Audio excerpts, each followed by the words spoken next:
Episode 15, Chapter 14, Malandorus. Chapter 14, Malandorus. Of all the dumbest ideas, this has to be one of the dumbest, criticized Bill. Well, we don't really have any clue as to how or where the Vase of Drought comes into play, admitted Suzanne. For all we know, this interesting thing that the Chancellor mentioned could have something to do with it. If I had to guess, said Alice, it'd be that we're going to find some body of water there. And then we just use the Vase of Drought and maybe the final key will be at the bottom or something. I have to agree with Bill on this. This is the longest shot yet, said Thomas. The Chancellor said he heard it was in the castle, but he didn't sound sure. My guess is that he knows very little about the vase. Not to mention the fact that we don't know if the vase has anything to do with this final key at all, or that we have no proof that this final key is all that it's cracked up to be. You two have some better suggestions? asked Ron. I can't think of too many better things to do. The group had returned to the Mad Hound and sailed west. According to the most common world maps, the Mad Hound had already sailed off the western edge of the map only to reappear on the eastern edge, due to the roundness of the world. They had been sailing for 3 days towards the continent of Malandorus. The Eastern Hemisphere was something of a mystery to the Western world, though admittedly one that few were willing to investigate. The whole Eastern Hemisphere was, for the most part, wild and untamed. Those humans that inhabited the 2 continents, Malandorus and Sisson to the south of Malandorus, were primarily nomads and barbarians. The kingdom of Samaneo resided in the middle of Sisson but had recently sealed itself off from the rest of the world, much like Aliahan had. Unlike Aliahan, Samaneo had offered little reason for its isolation. The group had decided to check out Malandorus on the advice of both the Chancellor and the King. The group had done a little research on the Sioux that the King had mentioned, and found they resided in the middle of Malandorus, in a region with many rivers.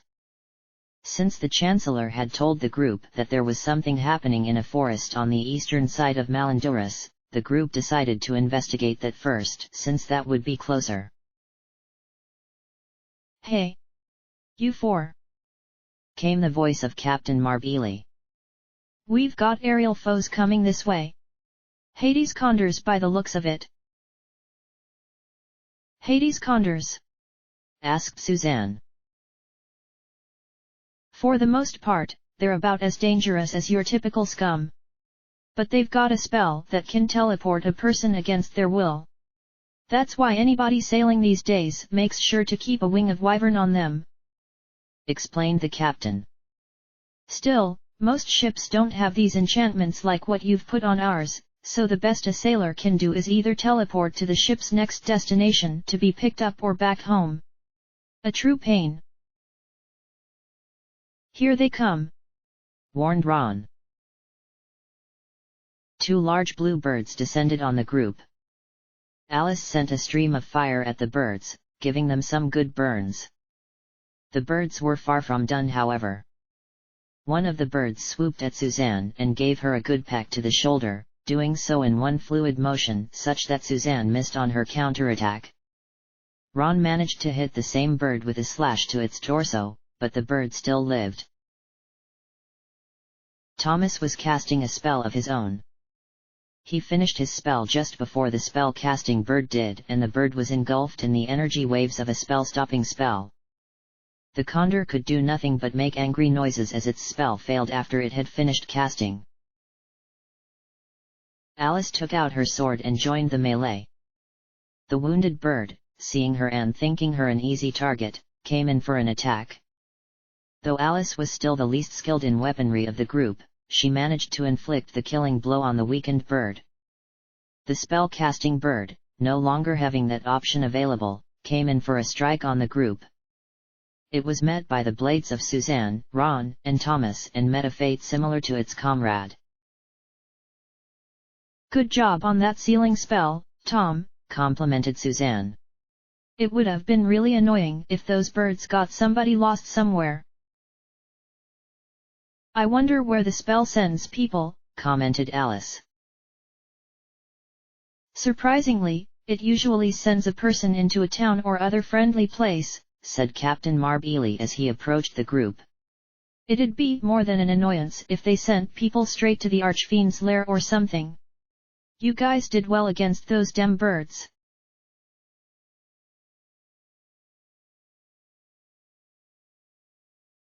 The group came to the eastern side of Malandorus after another day of sailing. They spent a good portion of the day looking through the forest for the field that the Chancellor had mentioned. After a while, they found a break in the forest that led to a field. The group found that there was a lake in the middle of the field with a house near the lake. The group decided to investigate the house. Inside the house was an older man, in his 50s or 60s, wearing work clothes.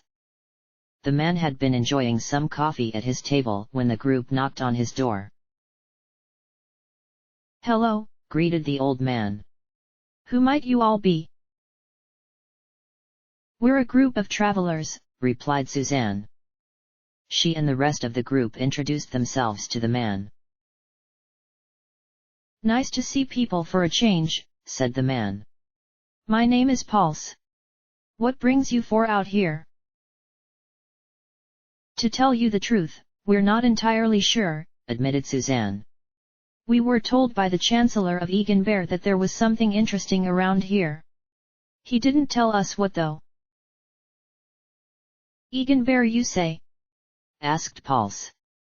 "I would guess he was referring to me.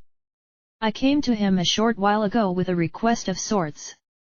You see, this region is completely unpopulated. I know, I've lived here for a few decades now. Then I had the idea that maybe people could start populating this region. The land is pretty good from what I've found. Some people from Eganbear had been around here one day, so I asked them to spread the word to people to start coming here." "That sounds like a great idea," replied Suzanne. "Anything we can do to help?" "I don't suppose I could get you all to stay?" asked Pulse. Suzanne shook her head. "I'm afraid we have to continue our journey." Pulse chuckled. "That's all right. I've already got some good warriors here, eager to prove themselves against the monsters here. They've kept this field safe for some time. The only thing I can think of is to spread the word of this place. If we had a merchant around here, that would really start to bring some people in." "A merchant, hey?" echoed Suzanne thoughtfully. "We may know one willing to take a risk. We'll see what we can do."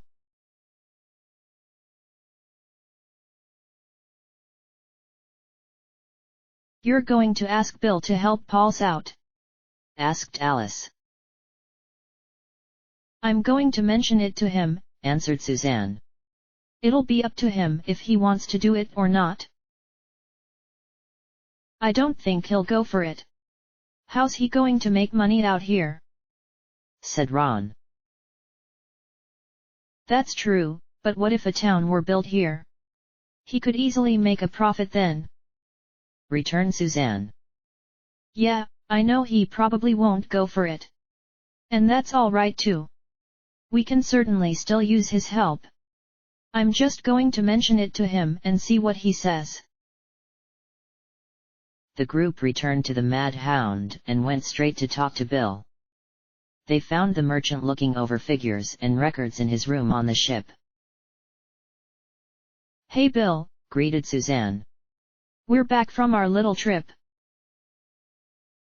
Let me guess, you didn't make any sort of money while you were wandering around, did you?" asked Bill with a knowing smile. "No, we didn't," answered Suzanne.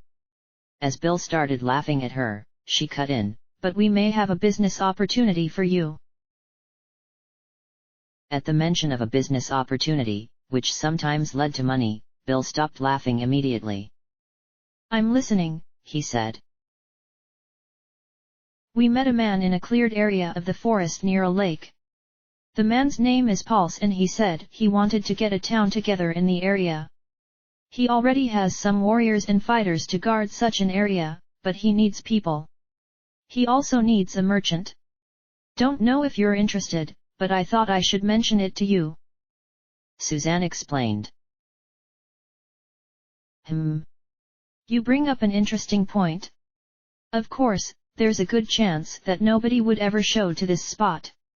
But if people did, I would be the sole merchant, at least at first. Then I could build up money and stock and become a prominent figure in the fledgling town. Bill pondered. I'm going to have to give it some thought. It's a risk, and there's a low chance of it succeeding, but like many risks, the payoff could be great. Is it all right if we stay here for the night so I can decide in the morning? Bill asked. That's fine. Don't forget, you still have your job with us if you decide not to go. We can certainly still find some work for you, replied Suzanne.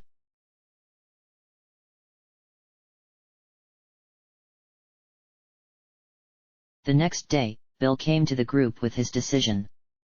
Bill had decided to stay in with Pulse a while and help him out. If Bill decided that the town was not going to grow and that he was wasting his time, he could leave the town and do what he wished. The group then escorted Bill through the woods to Pulse.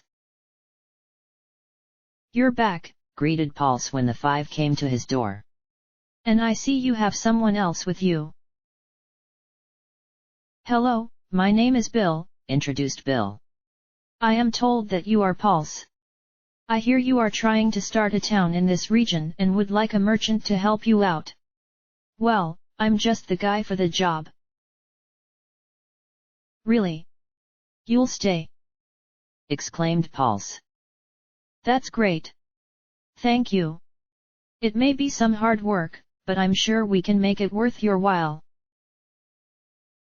Pulse then turned to the other four. I suppose you'll be continuing your travels. Yes. I'm afraid we can't stay in your town, replied Suzanne. That's fine. You've done more than enough in bringing this fine young man here. I don't know if it means much, but you should find the Sioux in the rivers to the west.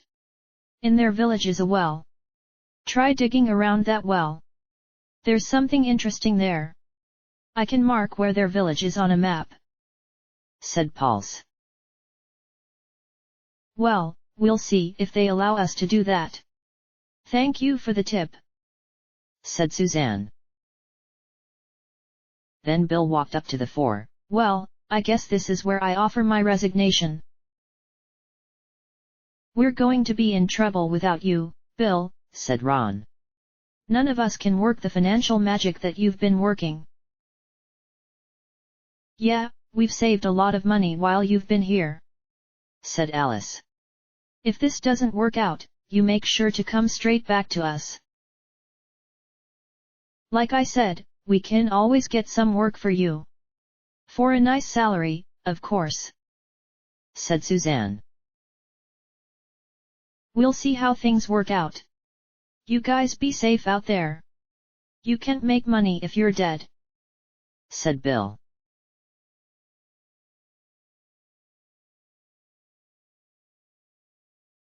Well, now we have another reason to seek out the Sioux, said Suzanne. Looks like that should be our next destination. One thing about what Paul said, cut in Thomas. He said that the Sioux live in a village. King Rogest made it seem as though they were as powerful as a nation. How can a village help the struggle? That's true, said Ron. The king didn't seem to think highly of them either. From how he said it, the Sioux are a bunch of savages. We'll have to be careful, acknowledged Suzanne. But I get the feeling the king wasn't being fair to these people. And remember what Paul said about the well. Maybe that's our next step to the final key. Maybe we have to use the vase on their well. Problem is, if the vase works as we think, won't that damage their water supply? We can't very well risk these people dying of dehydration on a theory. warned Alice. Plus, Paul said we should dig around the well. I don't think he knows anything about the vase at all. And if he did, how would he know we have it? Asked Thomas. Okay, so this probably has nothing to do with the final key, admitted Suzanne. Do you guys think we shouldn't go? Oh no, corrected Alice. We should definitely go. If nothing else, we'll see another culture of people. That's always worth it. Yeah, we may even get into a good scrap, laughed Ron. But seriously, what do we have to lose? Our lives, for one, said Thomas. But we have no other leads. I'm for the journey. We may find it difficult getting there, said Alice, who had been studying maps of the region before the group started their discussion. We're going to have to go to the southern end of the continent, then go north up a maze of rivers. I estimate a 5-day journey, assuming we don't get lost. Why can't we just walk there? Asked Ron. There's a mountain range between Paul's area and where he said the Sioux live.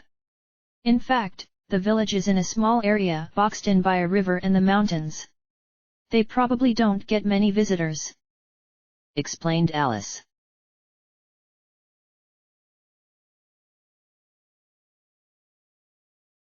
Alice's estimation might have been true, but the Mad Hound did get lost in the many rivers of Middle Malandoras. It took an extra day for the Mad Hound to find the village of the Sioux. Eventually, the four came to land and found a settlement not far from the river. The group approached the settlement cautiously but made sure to have their hands in the air as they came within view of the people to show that they meant no harm. A couple of guards came to greet them as they approached the boundaries of the village.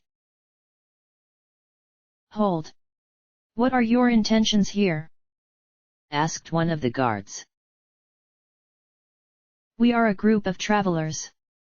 We heard about your people and were in the area, so we were hoping we could stay here for the day and the night. We mean you no harm, replied Suzanne. We will take your word for it. However, we will have a couple of warriors escort you as you move through our village. We will also have to confiscate your weapons. You must understand, we rarely receive visitors. We must be sure you are up to no ill, despite your claims, answered the guard who had greeted the group. That is fine. We also have magic on our side as well. Would you have our magic sealed? Asked Suzanne. How honest of you, commented the guard. We will have to tell our leader, the shaman Bonil, of this. Maybe he can do something about your magic. The group surrendered their weapons and waited to hear the news from the village leader. After about a half an hour, a man looking to be in his 70s wearing fine robes approached the group. The man walked up to the four and cast a spell, surrounding the group in the energy waves of a spell-sealing spell. Since the group did not want to cause trouble, they did not resist the spell and let it run its course. Then the man spoke to the group. I am the shaman Bonil, introduced the man. It has been some time since we have had visitors in our village. I have heard why you stopped by our village. However, I have not heard the nature of your journey. Might I ask what that is?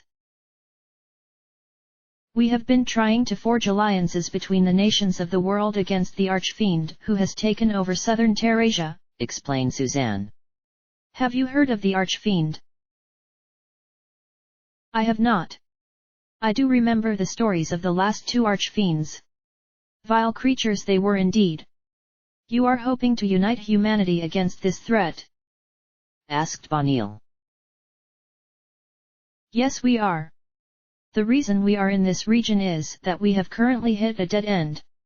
We have met a couple of rulers who do not believe the Archfiend is a great threat. We need some way to do reconnaissance on the Archfiend's forces, but his region is surrounded by impassable mountains and landlocked bodies of water. We have been exploring several leads on artifacts that could help us. Recapped Suzanne. I see. And you think there is an artifact in this region that may help you? Inquired Bonil. We truly don't know. We have been searching for something called the final key. We have obtained another artifact called the Vase of Drought that we believe has something to do with the key. Do you know anything about this? Asked Suzanne. I do not, replied Bonil. Don't forget the Portagon legend, Susie. Cut in Alice. Oh yes. We also heard a legend that whoever obtains 6 orbs will be able to travel anywhere without a ship.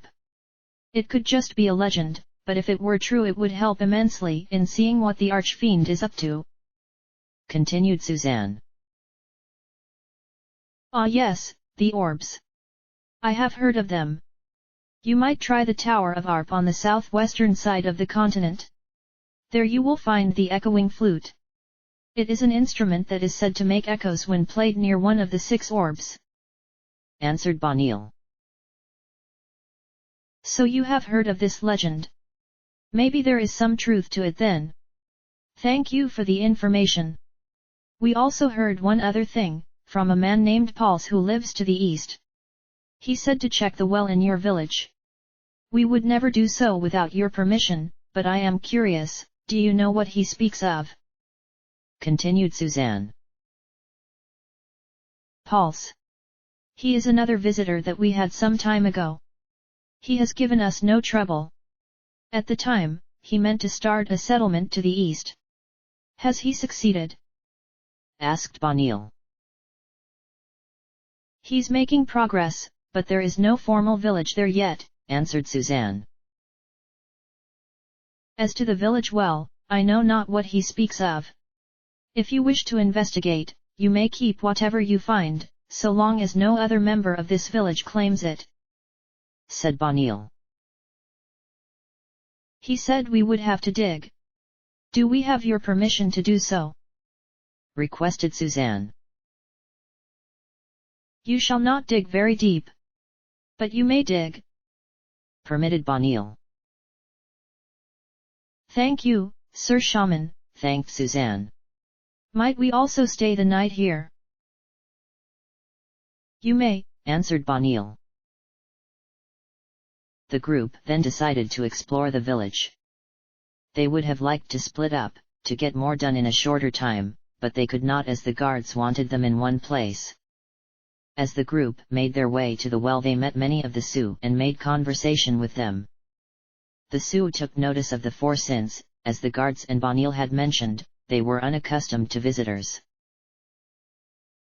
Hey, you 4 are travelers? Asked one woman who came to talk to the group.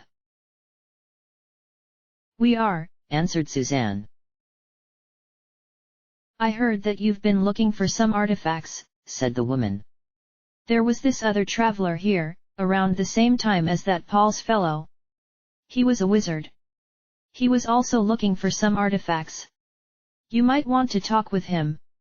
He said his home is in Greenland, an island in the northern seas. I've heard of it, mentioned Alice. It's an island about 1/3 the size of Aliahan. It is almost completely covered in ice, since the northern seas are quite cold. We'll be sure to check that out. Thank you, said Suzanne. After some time, the group made their way to the village well. There did not seem to be any sign of anything suspicious at first glance. Nevertheless, since they had been given permission, the 4 decided to dig around the area. As ordered, they did not dig very deep. After some time, Thomas found something. He picked a staff out of the ground. Alice, could you examine this? Asked Thomas. You found something? Asked Ron.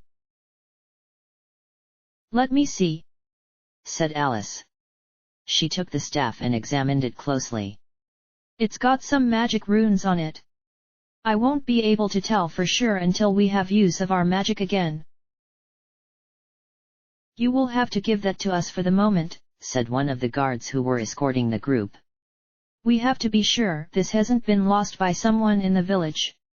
If nobody claims it, we will give it back to you. Alice gave the staff to one of the guards. He had the group wait at the well a short time while he delivered the staff to Bonil. Once the guard returned, the group continued exploring the village. After a few hours, night began to fall. Rather than burden on of the villagers, the group set up camp just outside of the village. They made sure to maintain the fire as the night went on to show the guards they were not up to any trickery in the dark.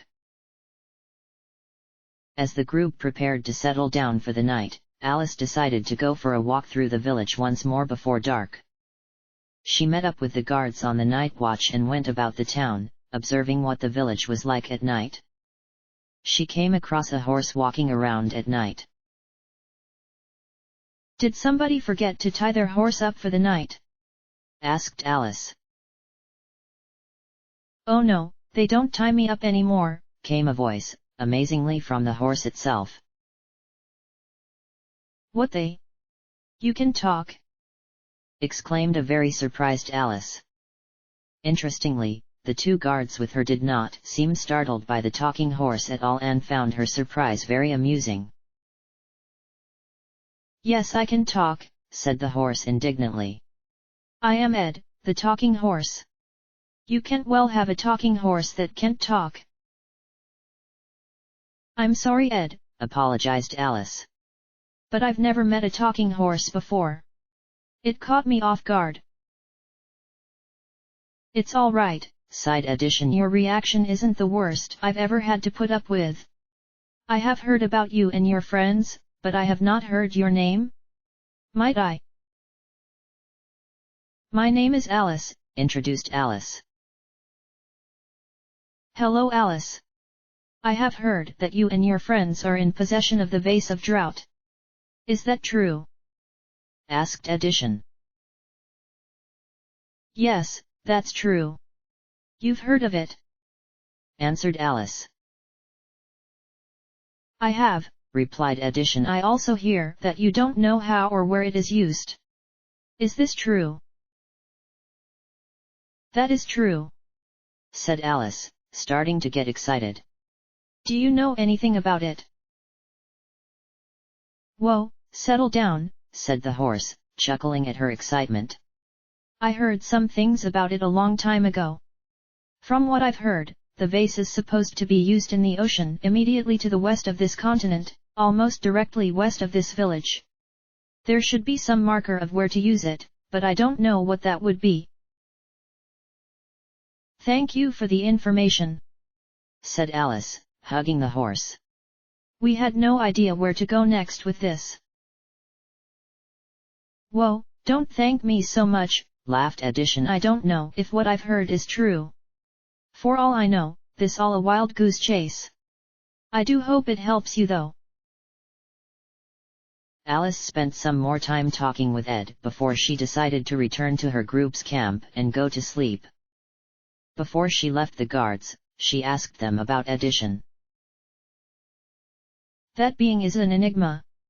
It has resided with us for a long time, explained one of the guards. The thing is, it's not the same horse.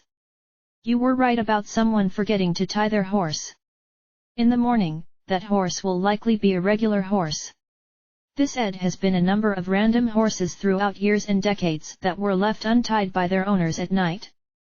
Usually Ed doesn't have much advice, just wants to have a good chat. It would seem that Ed is quite learned as well.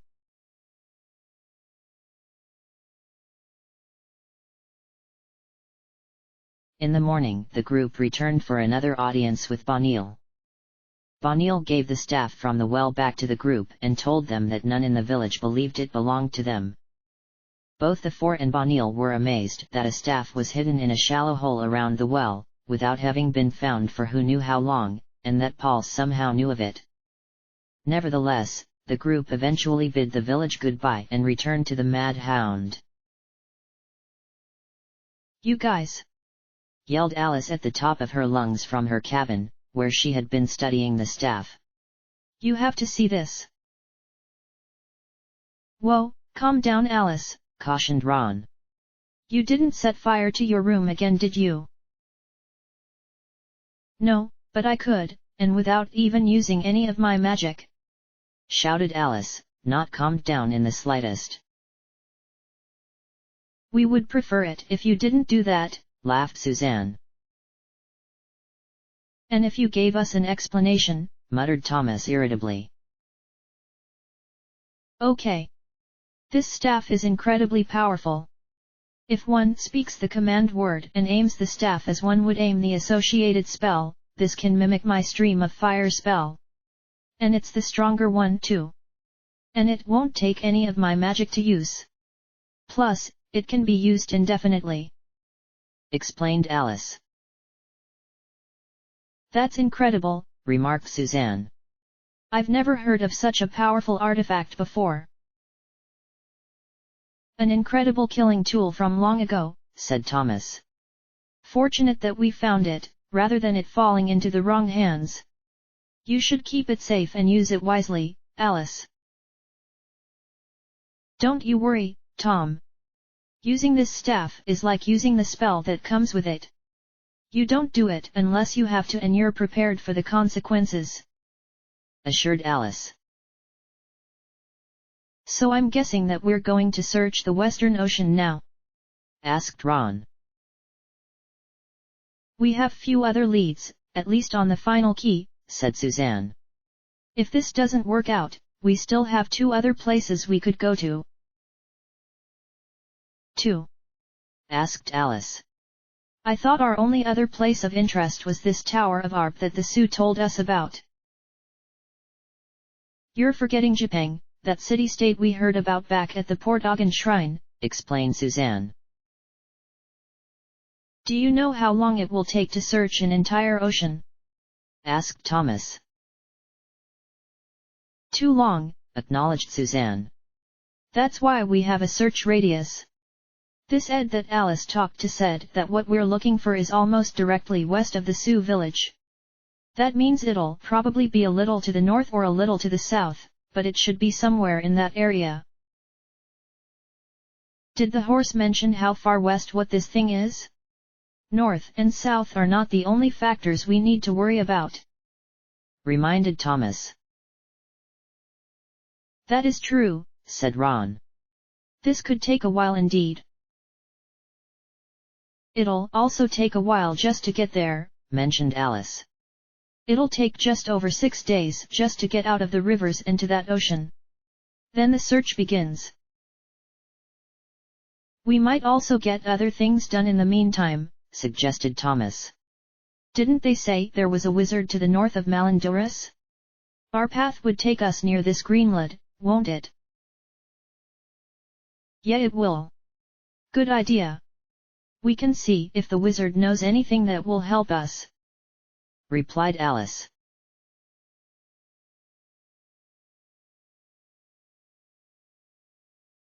The Mad Hound left the rivers of Malandurus and sailed north around the eastern shores of Malandurus.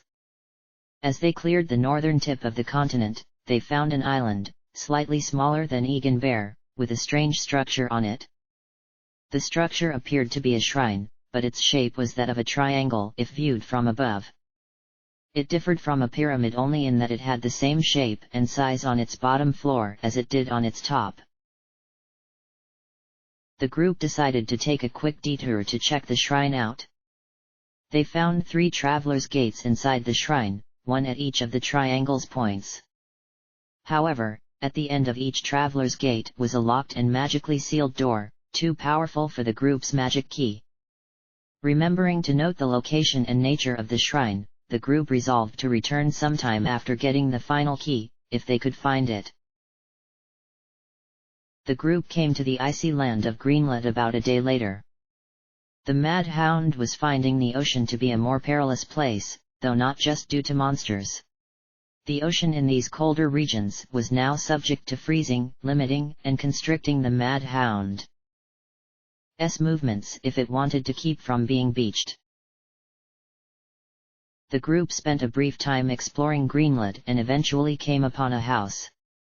They knocked upon the house and, being beckoned to come in, entered. They found a man wearing green robes in his late 40s. "Well, isn't this a surprise?" said the man jovially. "I am the wizard's Liston. Who might you be?" The group introduced themselves and then Suzanne revealed the nature of their visit. "We've heard from the Sioux that you search for magical artifacts. We find ourselves on such a search. We were wondering what you may have found." "Oh, I've found something interesting, though it is not what I was looking for. I found this thigh bone from a dead sailor, who now serves on the Phantom ship. Have you heard of the Phantom ship?" asked Liston. "We have not," replied Suzanne. "It is a ship that was sunk in a storm a few years ago. However, both the ship and its crew returned in the form of ghosts a short time after its sinking. If one wants to find the Phantom ship, one will need this sailor's thigh bone," explains Liston.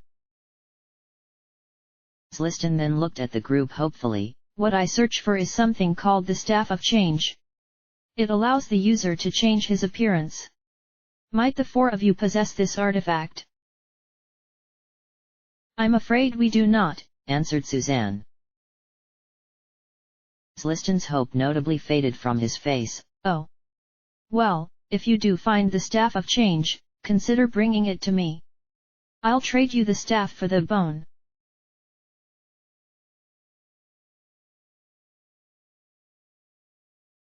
The Mad Hound took to the waters of the Western Sea. The group set up a grid-like search pattern over the ocean to ensure that they covered a lot of land. They decided to search the ocean closer to Malandorus than to Dalmath, the continent that Malandorus shared the ocean with. It took another 4 days, but the group found something interesting in the form of large shoals sticking out of the ocean. "Hey Captain!" called Alice. "Stop the ship, we may have found something." "What do you think, Alice?" asked Suzanne. "Those shoals look suspicious. See the water around them? It looks really shallow. It's almost like there's some land under the ocean there," theorized Alice. "Hey guys!" called Thomas. "The vase is glowing." The other three went to see the vase and found that it was indeed glowing. "I think this is it," said Alice excitedly. "That must actually be land there. The vase will get rid of some of the water so we can land on it." "How do we use the vase?" asked Suzanne. "To be honest, I don't know," admitted Alice. "Let's just take the vase near those shoals." "It'll be too dangerous to take the ship near," said Suzanne. "We should take some rowboats over there instead. We don't want to beach the ship if this turns out to be true." The group did as Suzanne suggested and went out on rowboats to the shoals. The vase began glowing brighter and brighter the closer the group got to the shoals. Suddenly, the vase began floating in the air above the shoals. There was a great rumbling, and the water around the shoals rapidly disappeared before the group's eyes. The four struggled to stay afloat amidst the spectacle. When all was done, there was a dent in the ocean leading down to a small island, upon which was a shrine. The group rowed up to the land and went into the shrine. The shrine was well decorated and quite spacious, but also quite empty. In the middle of the shrine was an altar, upon which rested a strange-looking key. "Is that it?" asked Ron. "Have we finally found it?" "Only one way to find out," said Suzanne. The group walked up to the key and took it. Alice gave it the usual examination and reported to the rest of the group. "There is definitely powerful magic in this key. Way more powerful than our current magic key. There's only one way to find out if this key is all it's supposed to be though," reported Alice. "I think I see its first test," said Thomas, pointing to the north end of the shrine. There was a door on the northern end. Try our other magic key first, suggested Suzanne. Let's see if that key can open that door. The group's old magic key could not open the door. However, the key that had been on the altar easily opened the locked door. I think this is it, exclaimed Alice. The final key. About time, said Ron. It better be all it's supposed to be. I am really tired of these hunts into dangerous areas and all this investigation just to find a key. So, came a voice from within the chamber beyond the door. You have found the final key. You must be powerful indeed to have made it this far.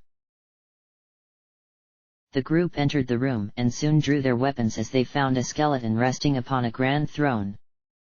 However, the skeleton did not seem to mean them any harm. Beware the great pit of Jaga, warned the skeleton. All misfortune emanates from that accursed pit. After voicing its warning, the skeleton vanished before the group's eyes. That was very strange, said Ron, his axe still drawn. Another thing for us to remember, commented Thomas. There may be something to its warnings. It also seems I owe you all an apology. What for? asked Suzanne. I've been criticizing this excursion since the beginning. It would seem I was wrong, apologized Thomas. Don't worry about it, said Suzanne. We need some healthy skepticism on the journey. Though you could be less of a pain in the ass about it, suggested Alice. Thomas chuckled at the suggestion. I'll have to keep that in mind. The group left the shrine and got back onto their rowboats, wondering if they had the strength to paddle upwards, since the dent in the ocean meant they would have to go uphill. However, this dilemma was soon solved, as the water began to reform a few minutes after the group returned to their boats. After another struggle to stay afloat, the ocean returned to how it had been before, with the shrine of the final key once again under the ocean. Amazing, commented Alice. Such elaborate defenses. A necessity, to be sure, said Thomas. This key could be devastating in the wrong hands. It looks like we're finding ourselves under more and more responsibility, with all the artifacts of incredible power we've been accumulating recently, mentioned Ron. We'll have to be sure to put them to good use, said Suzanne. End of chapter.